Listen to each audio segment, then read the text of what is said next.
औज़ुबिल्लाहिमिनश्शैतानिर्रजीम बिस्मिल्लाहिर्रहमानिर्रहीम। मुअज़्ज़ज़ सामीन अस्सलामु अलैकुम। आज की वीडियो में हम बात करेंगे शद्दाद और दुनिया में बनाई गई उसकी जन्नत के अंजाम के बारे में।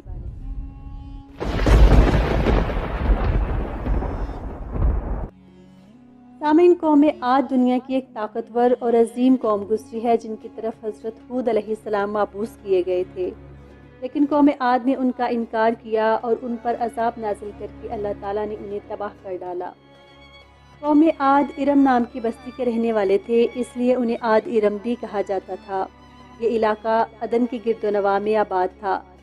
ये लोग बहुत ही लंबे कदो-कामत वाले थे। अपनी ताकत के बल पर ये लोग बहुत जल्द पूरे यमन पर काबिज हो गए।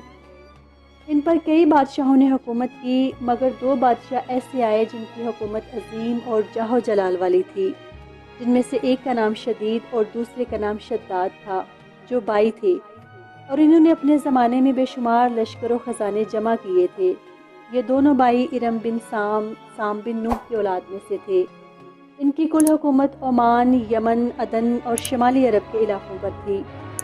जब शदीद की मौत वाक़या हुई तो पूरी हुकूमत शद्दाद को मिल गई। उसने तमाम बादशाहों और कबायली सरदारों को अपना मती और फरमाबरदार बना लिया, और इस तरह पूरा जनूबी अरब उसके कलमरों में शामिल हो गया।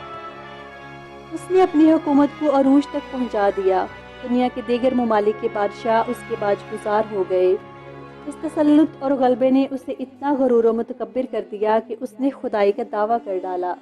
उस वक्त के उलमा और पैगंबरों के पैरोकारों ने उसे समझाया और अज़ाब इलाही से डराया, मगर वो कहने लगा कि मेरे पास अब दौलत, हुकूमत सब कुछ है, लिहाजा अब खुदा की इबादत की ज़रूरत नहीं और मैं अब किसी की भी अताअत नहीं करूँगा। हज़रत हूद अलैहिस्सलाम ने उसे तौहीद और इस्लाम का दर्स दिया, जिस पर उसने आप अलैहिस्सलाम से सवाल किया कि अगर मैं आपके दीन की पैरवी करूं तो मुझे क्या मिलेगा। आपने उसे जन्नत के बारे में बताया तो उसने कहा, जैसी जन्नत इनाम के तौर पर आप मुझे मिलने का बता रहे हैं, ऐसी जन्नत तो मैं खुद भी बनवा सकता हूँ। इसलिए उसने अताअत का इनकार करते हुए ज़मीन पर जन्नत बनाने का फ़ैसला किया। वो कहता था, मुझे उस जन्नत की ज़रूरत नहीं जो खुदा ने बनाई है। लिहाजा उसने 100 मोतबर अफराद को जमा किया और हर एक को 1000 आदमियों पर मुकर्रर किया।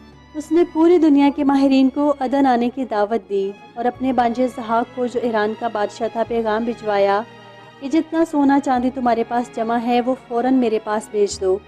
ज़हाक ने ऐसा ही किया। उसने तमाम हुक्मरानों और सरदारों को ये हुक्म दिया कि सोने चांदी की कानों से ईंटें बनवा कर भेजें और कोहे अदन के मुत्तसिल एक मुरब्बा शहर जो 10 कोस चौड़ा और 10 कोस लंबा हो बनाने का हुक्म दिया। उसकी बुनियादें इतनी गहरी खुदवाई कि पानी के करीब पहुंचा दी। फिर उन बुनियादों को संगे सुलेमानी से भरवा दिया। जब बुनियादें भरकर ज़मीन के बराबर हो गई तो उसके ऊपर सोने चांदी की ईंटों से दीवारें बनाई गई। इन दीवारों की बुलंदी उस ज़माने के गज़ के हिसाब से 100 गज़ मुकर्रर की गई। जब सूरज निकलता तो उसकी चमक से दीवारों पर निगाह नहीं ठहरती थी। यूं शहर की 4 दीवारी बनाई गई। उसके ऊपर 4 दीवारी के अंदर 1000 महल तामीर किए गए। हर महल 1000 सतूनों वाला था और हर सतून जवाहरात से जुड़ाव किया हुआ था।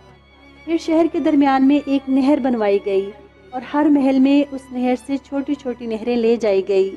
हर महल में हौज और फुवारे बनाए गए। उन नहरों की दीवारें और फर्श याकूत, कमुर्द और मुरजानो नीलम से सजाई गई। नहर के किनारों पर ऐसे मसनूई दरख्त बनाए गए जिनकी जड़ें और शाखें सोने की और पत्ते जमुर्द के थे। उनके फल मोती और याकूत के बनवाकर उनके ऊपर टांग दिए गए। याकूत व जवाहरात के खूबसूरत परिंदे चांदी की ईंटों पर बनवाए गए, जिन पर पहरेदार अपनी अपनी बारी पर आकर बैठते थे। जब तामीर मुकम्मल हो गई तो हुक्म दिया कि सारे शहर में रेशम के कालीन बिछा दिए जाएं। फिर नहरों में से किसी के अंदर मीठा पानी, किसी में शराब और किसी में दूध, शहद और शरबत जारी कर दिया गया। रवायतों में आता है कि उस जन्नत को बनवाने में 300 साल लगे और शद्दाद की उम्र 900 साल थी। तामीर मुकम्मल होने के बाद वो अपने लश्कर के साथ मुतकब्बिराना अंदाज में शहर की तरफ रवाना हुआ। जब वो करीब पहुंचा तो तमाम शहर वाले उसके इस्तकबाल के लिए शहर के दरवाजे के बाहर आ गए और उस पर हीरे जवाहरात निछावर करने लगे। अभी उसने घोड़े के रुकाब से एक पाँव निकालकर दरवाजे की चौखट पे रखा ही था कि उसने एक अजनबी शख्स को अपने करीब खड़ा देखा। اس نے اس سے پوچھا کہ تم کون ہو؟ اس نے کہا میں ملک الموت ہوں۔ پوچھا کیوں آئے ہو؟ اس نے کہا تمہاری جان لینے۔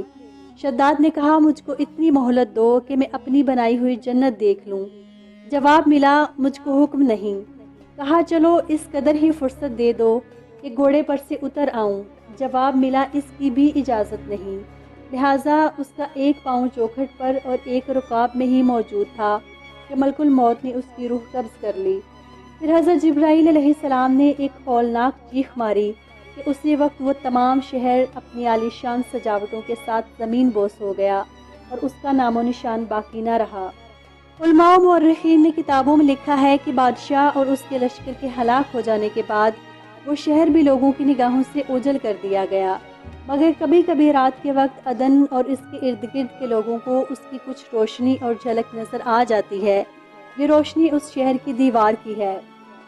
سامعین، امید ہے آپ کو آج کی ویڈیو اچھی لگی ہوگی۔ حسینی سرکل کو لائک اور سبسکرائب کرنا نہ بھولیں۔ اگلی ویڈیو تک کے لیے اللہ حافظ۔